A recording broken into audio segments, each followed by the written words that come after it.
Tahun ini, selain Aspire 3 Spin, Acer masukin satu lagi 2-in-1 convertible sambil mengisi kekosongan seri Spin yang bukan Aspire. Inilah 2-in-1 mainstream racikan mereka di tahun 2023.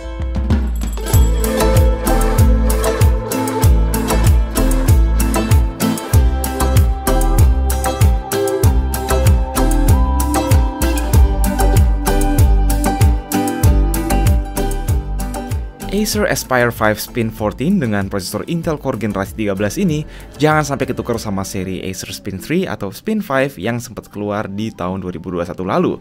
Karena ini seri Aspire, jangan heran jika bodi dan konstruksinya masih lebih inline dengan seri Aspire 5 ketimbang Swift dan Spin.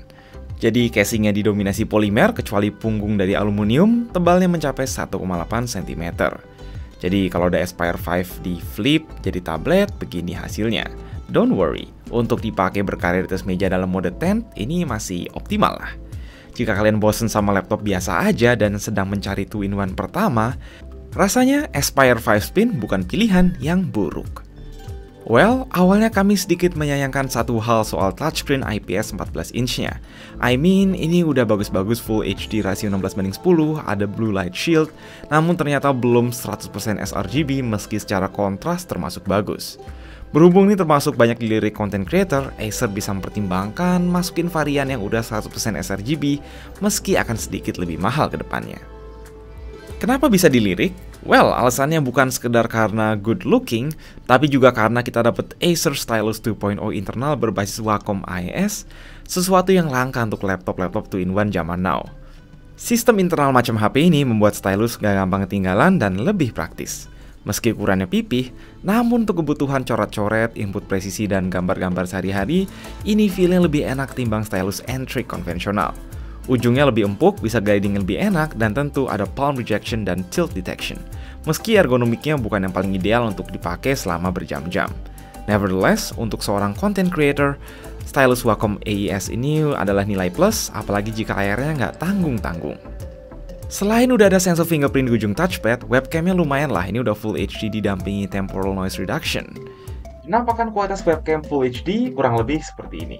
Oke, di kanan ada stylus internal, combo audio jack, USB-A 3.2 Gen 1, dan slot gembok. Lanjut kiri, ada charging port konvensional meski sebelahnya udah ada USB-C dan port 4 yang sekalian bisa dipakai ngecas juga, HDMI, dan satu USB-A 3.2 Gen 2 always on. Menurut kami mestinya port charging bulletnya diganti USB-C aja. Satu lagi ya, biar sekalian charger bawaannya bisa USB-C. Di sisi wireless, laptop ini udah dilengkapi Wi-Fi 6E MU-MIMO. Oke, hal utama yang membuat laptop ini udah sulit dimenang-meningin sama convertible generasi sebelumnya adalah prosesor Intel Core i5 atau Core i7 generasi 13 seri U terbaru. Dengan bodi Aspire yang ventilasinya sepengalaman kami selalu bagus sejak lama, mestinya Intel Core i7 1355U prosesor di sini bisa memaksimalkan performanya, dibarengi pula RAM DDR5 16GB onboard dan satu slot NVMe yang udah keisi 512GB.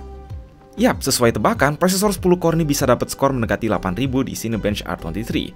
Bukan improvement besar dari Gen 12, namun masih relevan untuk kebutuhan mainstream zaman sekarang. Dengan performa Core i5 yang mestinya juga tidak jauh beda. Konsistensi setelah run pertama turun, tapi terus stabil di Cinebench R15, yang penting udah jauh lebih kenceng untuk render 3D Blender maupun video 4K Premiere Pro dibanding Core i7 generasi 11. Selama nggak edit 4K 10-bit, ini bakal aman-aman aja. Lanjut soal GPU integrated, Iris Xe 96EU itu masih bisa unjuk gigi buat kebutuhan grafis target market daripada laptop ini.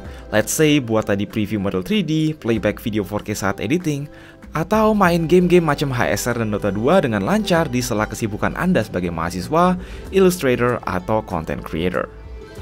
Berhubung isinya Intel seri U, sistem satu kipas, satu heatsink dengan 2 heat pipe udah lebih dari cukup untuk mendinginkan Aspire 5 Spin secara efisien, ditambah exhaust di bawah layar berukuran besar.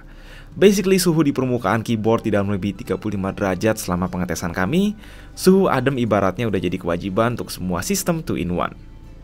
Di luar touchscreen dan kemampuan henshin jadi tablet, rasa seri Aspire masih kental jika kita bicara keyboard dan touchpad.